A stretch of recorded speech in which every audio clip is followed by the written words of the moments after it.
네, 지지난주였죠. 우리가 함께 말씀을 나누면서 보았던 것처럼 이제 예수님께서 산에 오르셔서 영광스러운 모습을 이렇게 보여주셨습니다. 영광스러운 광채가 나는 그 모습으로 이렇게 변모되는 것을 보여주셨고, 베드로는 그 광경을 보면서 우리가 여기 있는 것이 좋사오니 초막 셋을 짓고 여기 머물러 있고 싶습니다. 이런 얘기를 했었습니다. 전에 말씀드린 것처럼 하나님께서는 이제 그 모습을 통해 예수님께서 이제 예루살렘으로 올라가시는 그 길, 그 고난과 십자가의 길이 실패의 길이 아니라는 것을 알려주시고, 또 후에 있을 부활의 영광을 미리 살짝 맛보여 주시는 것, 그걸 위해서 그 놀라운 광경을 보여주셨던 것입니다. 그러나 다시 말씀드리지만 그 영광은 살짝 맛보여 주신 거죠. 미리 보여주신 거죠. 그게 끝이 아니었습니다. 그런데 예수님과 제자들이 이제 산을 내려와 보니까 3명의 제자만 같이 올라갔었죠. 이제 그들이 이제 산을 내려와 보니까 큰 무리가 이제 산 아래 모여 있었습니다. 제자들, 남아있던 이제 9명의 제자들을 둘러싸고 있었어요. 그리고 그 중에는 이제 서기관들도 있어서 이제 서기관들이 제자들과 변론을 하고 있었습니다. 그리고 한쪽에는 귀신 들린 한 아이가 온몸에 막 상처가 나고 좀 끔찍한 몰골로 있었고, 그 옆에 어쩔 줄 몰라 하는 아버지가 있었습니다. 우리는 이 극명하게 대조되는 산 위의 모습과 산 아래의 모습을 볼 수 있습니다. 방금 전에 제자들, 특히 3명의 제자들, 베드로와 야고보와 요한 같은 경우는 바로 그 방금 전 산 위에서 예수님의 그 놀라운 영광의 광채, 그 하나님의 위엄, 이런 것들을 막 보고 체험하고 진짜 막 황홀하기도 하고 두려워하기도 그런 상태에 있다가 산을 내려와 보니까 이거는 무슨 아귀 다툼도 아니고 막 사람들이 덧대기 시장처럼 모여 있고 귀신 들린 아이가 막 발작을 일으키면서 그런 모습을 보게 된 겁니다. 산 위에서는 하나님의 영광의 광채를 봤는데 산 아래 내려와 보니까 이 세상은 여전히 죄악이, 악이 지배하는 것처럼 보이는 그런 세상이었습니다. 사실 오늘 말씀, 이 마가복음에 나오는 이러한 장면, 너무 대조되는 이 두 가지 모습은 예수님의 초림과 처음 오신 것과 이제 재림, 다시 오심의 사이를 살고 있는 우리가 항상 경험하고 있는 겁니다. 경험 안 하셨나요? 우리가 예배를 통해서 우리는 하나님을 만납니다. 아멘이십니까? 네, 우리가 매 주일날 드리는 예배, 또 우리가 이렇게 함께 모여서 드리는 예배 때마다 우리는 하나님을 향해 찬양을 올려드리고 그 찬양이 막 울려 퍼지고, 또 그분의 살아있는 말씀이 우리에게 선포되고, 그리고 성령님을 통해서 우리가 주님의 임재를 느끼고, 또 성도가 서로 교제하고, 이 모든 것을 통해 우리는 하나님의 그 영광을 맛보며 살아가고 있습니다. 그 안에서 평안과 기쁨을 누리고요. 때로는 막 수련회 같은 거 2박 3일 막 이렇게 갔다 오면 여기 머물러 있고 싶다. 막 사랑하는 형제 자매들과 함께 막 뜨겁게 기도하고 막 포옹하면서 눈물 흘리면서 기도하고, 또 기도회 끝나고 같이 다과 나누면서 나눈 은혜들 막 나누고, 그러면 진짜 여기가 좋사오니 내려가기 싫다. 그럴 때가 있죠. 분명 예배는 그런 것입니다. 우리가 하나님의 그 영광의 광채를, 하나님의 그 임재를 강하게 느끼고 체험하고 그 천국을 맛보는 시간, 그게 예배죠. 그런데 우리가 항상 잊지 말아야 할 것은 여전히 우리가 주님이 다시 오시는 그때까지는 이 죄악이 가득한 세상 가운데서 영적인 전쟁을 치르면서 살아가야 한다는 것입니다. 우리가 이 세상에서 죄악과 싸우는 그 싸움은 오늘 본문에 나타나는 진짜 무슨 귀신 들린 사람에게 엑소시즘 하듯이 이렇게 귀신을 내쫓고 이런 것만이 아니죠. 사실 그런 일은 아주 극히 드문 일이고, 오히려 내 안에 있는 죄악과 싸우는 일, 혹은 여전히 죄악된 이 세상의 문화와 세상의 권력과 이런 것들, 악한 권세, 이런 것들과 맞서 싸우는 치열한 싸움이 있는 세상입니다. 우리가 한쪽에서 예배를 통해 하나님을 만나고 하나님의 영광을 체험하고 기쁨과 평안을 누리다가 또 이제 세상에 나가면 여전히 회복되어야 할 이 세상 가운데서 아픔과 고난이 있고 그런 삶을 살게 되는 거죠.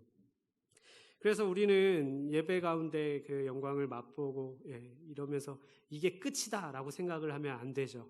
우리의 신앙은 우리가 믿으면 만사 형통, 믿으면 끝, 이게 아니라는 것입니다. 때로는 그런데 그 영광을 살짝 맛본 것으로, 정말 하나님의 그런 강력한 임재나 하나님의 그 은혜를 체험한 것으로 다 완성된 것인 양 착각하고 잘못된 믿음으로 미끄러져 내려가는 경우를 보게 됩니다. 우리가 종종 그리스도인이라는 것은 세상에서 완전히 승리한 것이고 성공하고 하는 일마다 다 잘되고 그런 삶이라고 생각하는 경우가 있습니다. 믿으면 다 끝났다 이렇게 여기는 거죠. 오늘 본문에서 예수님께서 하신 말씀, 또 우리 방 집사님이 기도하시면서 인용하신 이 말씀, 할 수 있거든이 무슨 말이냐? 믿는 자에게는 능히 하지 못할 일이 없느니라. 이 말씀이 맞는 단어는 아니죠. 집사님이 기도하시면서 잘 지적하셨어요. 그 말씀처럼 우리가 하나님 예수님을 의지하고 신뢰하고. 근데 그게 아니라 그냥 이 말씀은 마치 내가 믿는 대로, 내가 하고 싶은 대로 다 된다라고 여기기 시작하는 순간 아주 위험한 사상이 되는 것 같습니다.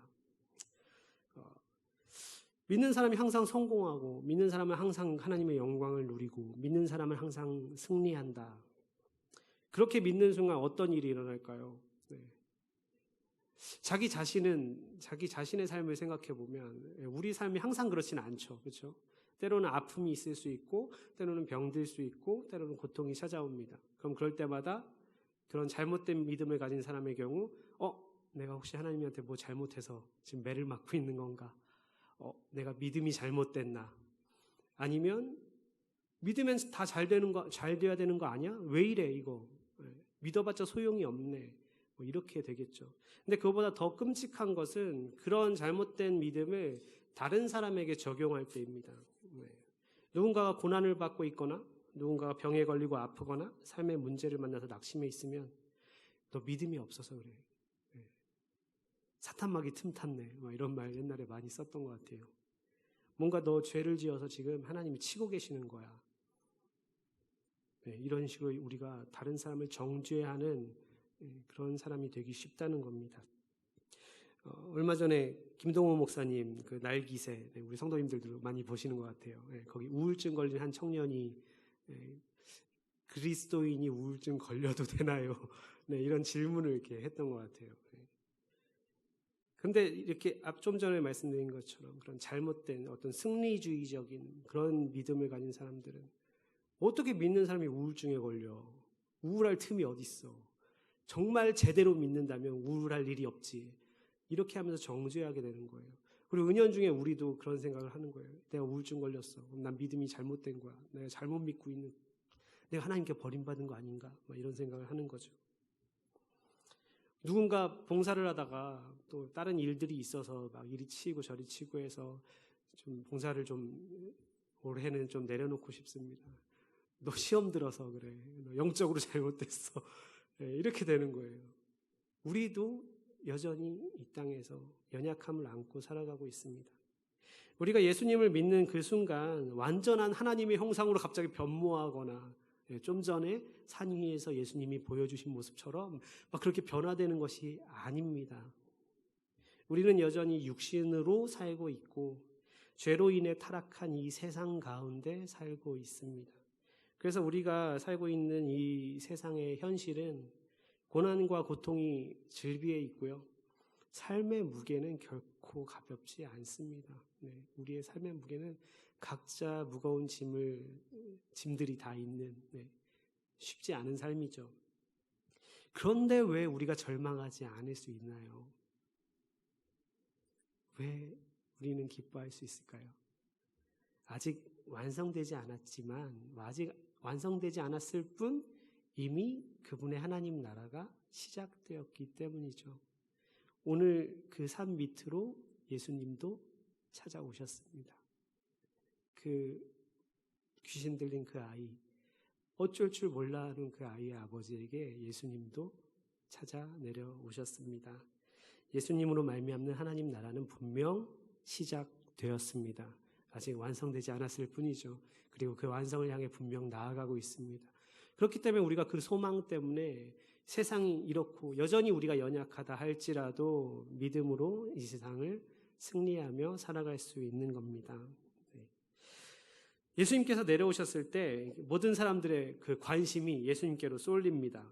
15절에 보니까 온 무리가 곧 예수를 보고 온 무리가 다 예수님 쪽으로 딱 고개를 돌린 것 같아요.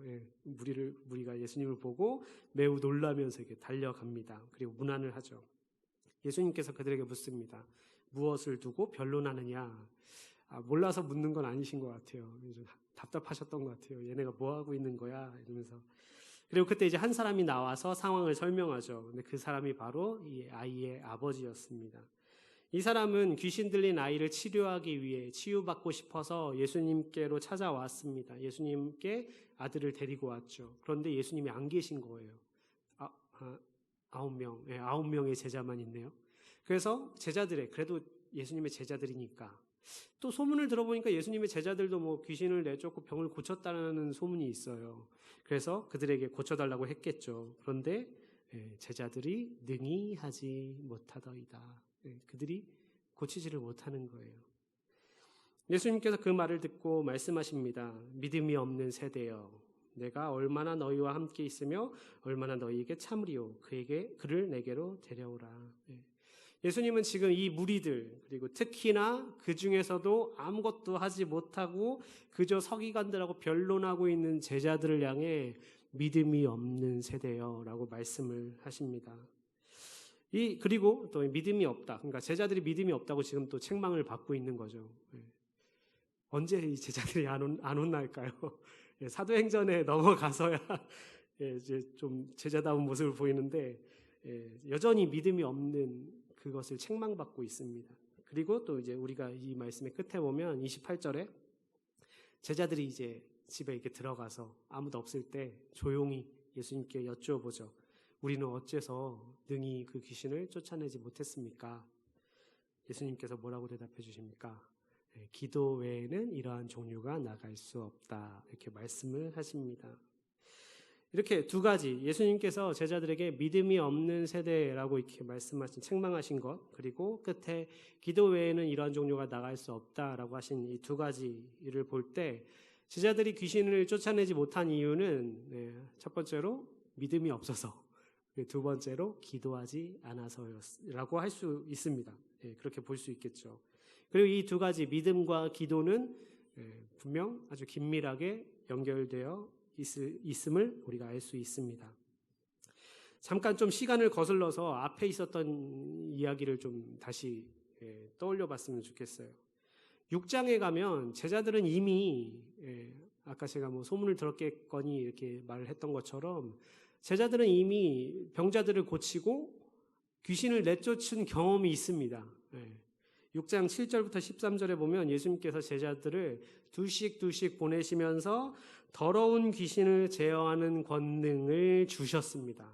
주셨다고 분명하셨고 실제로 제자들은 둘씩 나가서 귀신들을 내어 쫓고 병자들을 치유했습니다. 한두 사람도 아니고 꽤 많이 했던 것 같아요. 그렇죠? 갔다 와서 보고하는 걸 보면 분명 그들은 이미 예수님의 권능을 가지고 귀신을 내어 쫓았던 경험이 있습니다. 그런데 왜 오늘 말씀에서는 아무것도 못했을까요? 혹시 그 예수님이 주신 권능이 이제 배터리처럼 채워져 있었는데 그때 둘씩 파견됐을 때 다 써가지고 방전돼가지고 그랬을까요? 아니면 파송하실 때 권능을 주셨다가 이제 돌아오니까 수고했다. 너네 잘 다녀왔니? 수고했네. 권능 반납해. 해가지고 다 권능을 반납했을까요? 분명 아닐 거예요. 그렇죠? 이 두 가지 다 아닐 겁니다. 무슨 예수님의 권능이 배터리도 아니고 무슨 장비도 아니잖아요. 그런데 짚고 넘어가야 될 게 있어요. 예수님께서 제자들에게 주신 그 권능이 누구 겁니까? 그 제자들에게 사실 잠재되어 있던 걸 예수님이 막 끄집어 올려서 주신 거 그런 게 아니겠죠. 그 권능은 분명 하나님 것이고 지금 그 권능을 주신 예수님 것입니다. 그렇죠? 예수님에게서 그 권능이 나오는 겁니다. 예수님은 자기 제자들에게 이 하나님 나라의 일을 맡기면서 자신이 가지신 그 권능, 하나님의 아들의 그 권능을 주신 겁니다. 그러니까 그 권능은 예수님으로부터 오는 거죠. 제자들이 그때 귀신들을 내쫓을 수 있었던 이유는 그들이 예수님을 믿었기 때문입니다. 그건 바로 그 앞의 내용하고 연결될 수 있어요. 6장에 가보면 예수님이 제자들을 파송하기 직전에 어떤 일이 있었는지 기억나시나요? 네, 예수님이 고향에 가셨어요. 근데 그 고향에서 아무 권능도 행하실 수 없었어요. 그들이 믿지 않음을 이상히 여기셨습니다. 그런데 그 바로 다음에 제자들에게 예수님이 권능을 주셨을 때 그들은 귀신을 능히 내쫓았습니다. 왜냐하면 그들은 예수님의 고향 사람들과 달리 제자들은 예수님을 믿었기 때문이죠. 예. 그들은 예수님을 그때 믿었습니다. 그리고 그 예수님이 주신 권능을 가지고 귀신을 내쫓을 수 있었던 것입니다. 그런데 지금 제자들은 믿음이 없다고 책망을 받고 있습니다. 마치 예수님의 그 고향 사람들하고 별로 다를 바 없는 것처럼요. 저는 이걸 보면서 두 가지 경우에 대해서 좀 생각을 해봤습니다. 하나는 이제 예수님의 고향 사람들, 그들은 예수님을 그저 이제 하나의 인간, 그냥 자기 고향에서 자란 자기들이 다 아는 그냥 청년 예수 이렇게 생각을 했죠. 뭐, 하나님의 아들이라고? 저 마리아 아들이잖아. 우리 그 형제들 다 아는데 이렇게 그냥 내가 다 안다. 저 제자들 이제 1, 2년 겨우 알았겠지만 우리는 성장 과정을 다 지켜봐 왔는데 우리가 더 잘할걸? 저 그냥 사람이잖아. 평범한 사람이야. 목수의 아들이야. 무슨 권능이 있어. 믿지 않았습니다. 근데 그 믿지 않음이 어디서 온 겁니까? 자기들이 더 잘 안다는 그 교만에서 온 겁니다. 그냥 하나님의 아들이 아니라 그냥 인간일 뿐이라는 그 불신앙과 교만에서 온 거죠. 근데 제자들도 비슷한 불신앙이고 교만인데 방향이 좀 다릅니다. 제자들은 예수님께서 기도에 대해서 말씀하신 것처럼 제자들은 그 귀신을 내쫓을 때, 귀신을 쫓아내려 시도할 때 기도하지 않았다는 것을 우리가 알 수 있습니다. 왜 기도하지 않았을까요? 자기들의 힘으로 가능하다고 여겼을 것 같습니다. 그때 예수님이 우리한테 권능 주셨고 우리 그때 다 해봤잖아. 우리 경험이 있어. 우리 다 알아. 이건 이렇게 하면 돼. 그냥 우리가 지금 가진 걸 그냥 하면 되지. 그냥 내 힘으로, 내 지식으로, 내 경험으로 그냥 하면 돼. 이것도 불신앙이고 교만입니다. 둘 다 믿음 없음, 둘 다 불신앙, 둘 다 교만인데요. 하나는 오늘날로 따지면 이렇게 볼 수 있을 것 같아요. 예수님의 그 고향 사람들은 교회 밖에서의 교만. 종종 이제 안 믿는 사람들, 이제 특히나 요즘 코로나나 이런 거에서 교회가 나올 때마다 이제 막 열심히 교회를 비판하는 댓글을 다는 사람들, 그런 사람들의 글들을 보면 저보다 예수님 더 잘 알아요. 저보다 성경을 더 잘 알아요. 아마 우리 목사님보다도 성경을 다 잘한다고 생각을 할 것 같아요. 이거는 막 다 이집트 신화에서 뭐 한 거고 뭐 이러면서 온갖 여기저기서 들은 것들을 이렇게 해서 우리가 저 교회 다니는 사람들 다 몰라서 무식해서 믿는 거다. 요즘 과학이 얼마나 발전했는데 교만이죠. 다 안다고 생각을 하는 거예요. 기독교에 대해서 다 안다고 생각을 해요. 하나님 그런 거 없어. 교회는 이래서 만들어진 거고 저래서 만들어진 거고 그들은 하나님보다 더 높은 곳에서 하나님을 판단하고 성경을 자기 뜻, 자기 입맛에 맞게 재단을 합니다. 그렇게 여기죠. 그러다 보니까 정말 믿음으로 나아가기 힘듭니다. 자기가 성경 말씀보다 위에 있고 자기가 하나님보다 위에 있는데 그 하나님을 어떻게 믿겠습니까? 예수님을 자기가 더 잘한다고 생각을 하는 거예요. 교회 다니는 사람들보다. 분명 우리가 교회를 다니면서 우리가 만나는 하나님이 있는데 그런 것들은 다 무시해버려요. 믿음의 영역 안에 있는 것들, 우리가 하나님을 경험하는 이런 것들은 다 자기들 입맛에 따라 재단해버리고, 마치 예수님의 그 고향 사람들의 그 교만이 이 교회 밖에서 오늘날 자기들이 다 아는 양 생각하는 착각 속에 빠져있는 사람들하고 크게 다르지 않을까 합니다. 반대로 제자들의 그 불신앙, 제자들의 교만은 교회 안에서 일어날 수 있는 교만과 비슷합니다. 교회 몇 년 동안 꽤 오래 다니고 이제 나는 뭐 교회 하면 뭐 다 알지, 뭐 말씀도 설교도 이제 뭐 제목만 들으면 다 알아, 막 이렇게 얘기하시는 분들이 종종 있습니다. 또 처음 서두에 말씀드린 것처럼 내가 경험했던 것, 내가 주님을 만나고 경험했던 어떤 체험, 내가 뭔가 기도하면서 만났던 그 체험, 내가 뭐 밤새 기도했는데 뭐 이런 거, 내가 방언을 한다거나 내가 뭔가 독특한 체험을 했다거나 그게 진리가 돼버린 사람들이 종종 있습니다. 나의 경험, 나의 지식, 그게 하나의 기준, 판단 기준이 돼서 거기에 못 미치는 사람들은 다 수준이 떨어지는 사람들, 그렇게 여겨버리곤 합니다.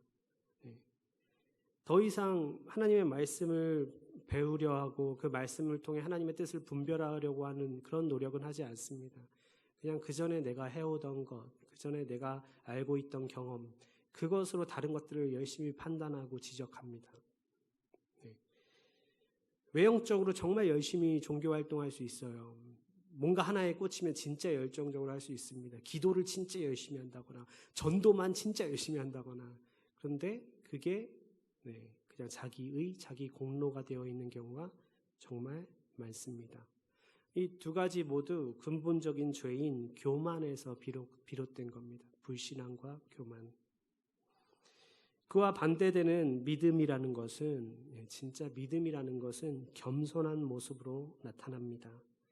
내가 하나님 위에 올라가서 하나님을 재단하고 판단해서 믿고 싶은 것만 믿고 원하는 것만 내가 취사 선택하는 그런 것이 아니라 하나님의 말씀 안에서 하나님의 뜻을 구하고 찾으며 그 뜻에 순종하는 것, 그게 믿음입니다.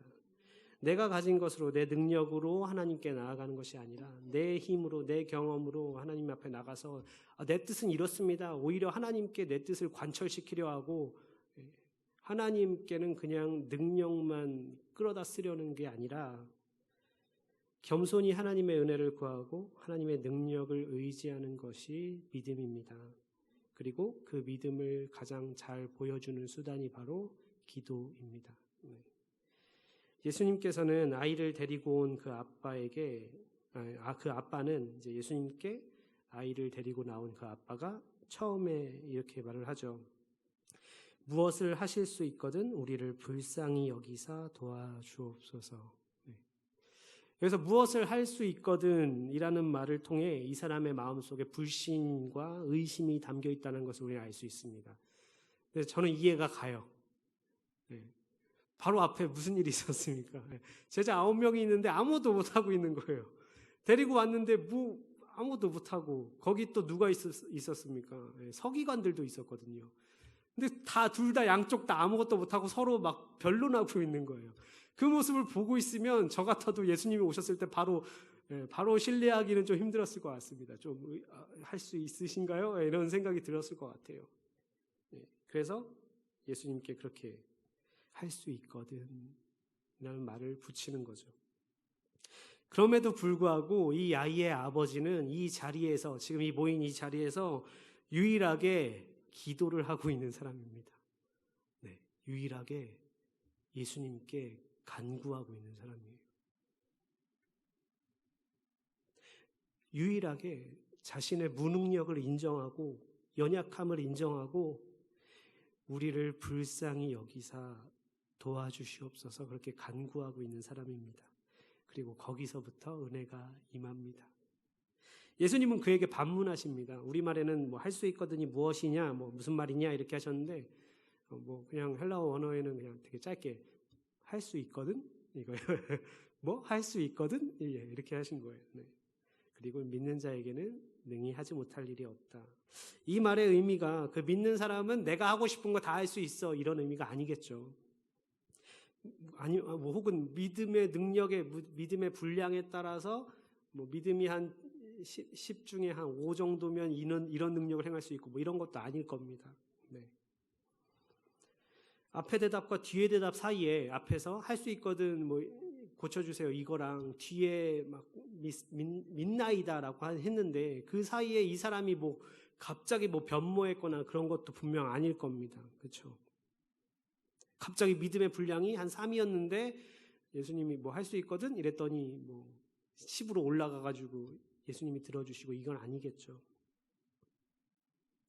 예수님이 원하시는 믿음이라는 것은 결국 앞서 말씀드린 것처럼 예수님을 신뢰하고 의지하는 것, 그겁니다. 아무리 어릴 때부터 오랜 시간 이 아이가 고통을 겪었다 할지라도, 너무 오랜 시간 그런 끔찍한 일을 당했다 할지라도, 아무리 제자들도 서기관들도 아무것도 못하고 그저 변론만 하고 있다 할지라도, 아무리 모든 상황들이 불신과 의심을 불러일으킨다 할지라도 주여 믿나이다. 나의 믿음 없는 것을 도와주소서. 그냥 자신의 믿음 없음을 인정하고 예수님을 의지해서 예수님의 긍휼을 구하는 것, 다른 거 구하는 거 말고 주님 도와주세요. 그 겨자씨만한 그 믿음이, 그 믿음, 그걸 예수님이 원하셨습니다. 다시 말씀드리지만 이 아이의 아빠는 지금 그 자리에 있는 사람 중에 유일하게 기도를 하는 사람이었습니다. 주님은 우리가 완벽해서 우리를 받아주시지 않습니다. 우리는 종종 사람들 앞에 가면을 쓰죠. 그렇죠? 다른 사람들 앞에 우리는 가장 좋은 모습만 보여주려고 애를 씁니다. 근데 그게 익숙해지다 보니까 하나님 앞에 나갈 때도 여러 가지 가면을 쓰고 나가는 것 같아요. 하나님 저 이 정도면 괜찮은 사람 아닙니까? 하나님 저 이만큼 했어요. 이 정도 성과면 좋지 않습니까? 그런데 하나님은 우리가 뭘 잘해서 무슨 성과를 내서 조건들을 다 잘 갖춰서 좋아 이 정도면 통과 만나줄게 이런 분이 아닙니다. 우리가 아무 문제 없는 것처럼, 우리가 전혀 연약하지 않은 것처럼, 우리가 정말 강하고 뭔가 다 갖춘 것처럼 그렇게 나갈 필요가 없습니다. 우리는 지금 무엇을 주님 앞에 구하고 있습니까? 그렇게 나 자신을 이렇게 꾸미다 보니까 종종 기도할 때 형식적이 되는 것 같아요. 형식적인 기도가 되는 것 같아요. 그냥 내 연약함 그대로 고백하면 되고 내 삶에 주신 그 작은 은혜들 그거 감사할 수 있어야 되는데 감사 기도를 언제 해봤는지 모르겠어요. 그냥 그 긍휼과 도우심을 간구해야 되는데 주로 내 기도를 돌아볼 때 떠오르는 건 하나님 제가 뭐 이렇게 계획을 세웠는데 이것 좀 해주세요. 이 정도 잘 준비되어 있으면 되겠죠. 내 생각, 내 계획 다 갖춰놓고 빈틈없이 잘 준비됐죠. 승인만 해주세요. 능력만 덧붙여주세요. 그러고 있진 않은가. 우리가 지금까지 마가복음 쭉 봐왔던 것처럼 예수님은 나의 결핍, 나의 아픔, 부족함과 연약함 이런 거 그냥 다 있는 그대로 고백하면서 자신을 주님께 내어 맡기는, 그렇게 주님을 의지하면서 오직 주님의 긍휼하심과 주님의 그 은혜를 구하는 사람들을 다 받아주셨습니다.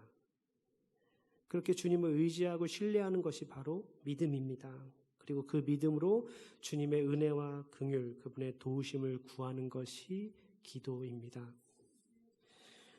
오늘 본문에서 예수님께서 이 귀신 들린 아이의 아버지와 나눈 대화는 사실 물론 그들을 위한 것이지만 또한 2차적으로 그 자리에 있었던 제자들을 위한 것이기도 합니다. 마음에 불신과 의심을 품고 있던 아이의 아버지가 자신의 연약함을 고백하면서 내가 믿나이다. 나의 믿음 없음을 도와주소서라고 큰 소리로 외쳤던 그 간구는 사실 지금 제자들이 해야 될 간구였던 겁니다. 예수님이 이 믿음 없는 세대야, 이 믿음 없는 녀석들아. 그때 제자들이 주여 저희가 믿습니다. 주님 믿습니다. 저희들의 믿음 없음을 도와주시옵소서 그렇게 구해야 할 기도 제목이었다는 것입니다. 앞으로 계속 구해야 할 제목이고요. 그리고 또한 세 번째로 그 아이의 아버지에게, 그 제자들에게, 그리고 세 번째로 우리에게, 오늘날 정말 믿음을 잃어버리기 너무 쉬운 세상인 것 같습니다. 우리는 너무나도 쉽게 내 경험, 내 지식, 내 능력, 내 이성과 판단을 믿고 살아가는 그런 세상 속에 살고 있습니다. 예수님을 믿는다고, 하나님을 믿는다고 하는 우리들도 1차적으로는 가장 먼저는 내 경험, 옛날에 이랬어, 저랬어, 이렇게 했었어, 이렇게 하면 돼. 그걸 의지하며 살아가기 너무 쉽죠. 믿음을 잃어버리기 쉬운 세상입니다. 그런 우리들이 매 순간 주님의 은혜를 간구하면서 이 아이의 고백처럼, 이 아이 아버지의 간구처럼, 주여 내가 믿나이다, 나의 믿음 없음을 도와주옵소서, 우리가 그렇게 구해야 할 줄로 믿습니다. 네, 말씀을 맺겠습니다. 제자들이 변화산에서 하나님의 영광과 위엄을 경험했던 것처럼 오늘날 우리도 예배를 통해 하나님의 영광을 만날 수 있습니다. 그러나 우리는 이 예배의 자리에만 머물러 있을 수는 없습니다. 주님께서 영광 중에 다시 오실 그때까지 우리는 이 세상의 죄악과 싸우는 그 영적인 전쟁, 영적 전쟁을 계속 치르며 나가야 합니다. 그렇기 때문에 우리의 삶, 성도의 삶에는 고난이 따르고 삶의 무게는 결코 가볍지 않습니다. 그러나 그 가운데 우리가 좌절하지 않을 수 있는 이유는 우리가 소망을 가질 수 있는 이유가 있기 때문에, 아니 우리에게 소망이 있기 때문입니다. 예수님께서 이 땅에 임하게 하신 그 하나님 나라가 아직 완성되지 않았을 뿐 이미 시작되었기 때문이죠. 우리는 주님께서 우리를 통해서 그 하나님 나라를 이 땅에 이루어 가심을 믿습니다. 그렇기 때문에 우리는 이 땅에서 하나님 나라의 백성으로 살아가면서 우리의 삶을 인도해 주시고 우리의 삶을 통해 일하시는 주님을 의지하며 신뢰하는 그 믿음의 삶을 살아야 합니다. 그러나 우리는 연약하기 때문에 또 너무나도 쉽게 교만해질 수 있습니다. 내 생각, 내 판단, 내 경험과 능력을 신뢰하고 내 뜻대로, 내 계획대로 그것을 앞세우며 살아가기 너무 쉽습니다. 그렇기 때문에 항상 주여 내가 믿나이다, 나의 믿음 없음을 도와주옵소서, 그렇게 겸손히 주님의 긍휼을, 주님의 은혜를 구하며 살아가야 합니다. 믿음은 우리로 하여금 주님을 의지하는 바른 기도를 하게끔 해줄 것이고, 주님을 겸손히 주님의 뜻을 구하는 그 기도는 우리로 하여금 주님을 온전히 의지하고 신뢰하는 믿음으로 이끌어 줄 겁니다. 그래서 주님 다시 오시는 그날까지 믿음으로 동행하는 우리 모든 성도님들 되시기를 주님의 이름으로 축원합니다. 네.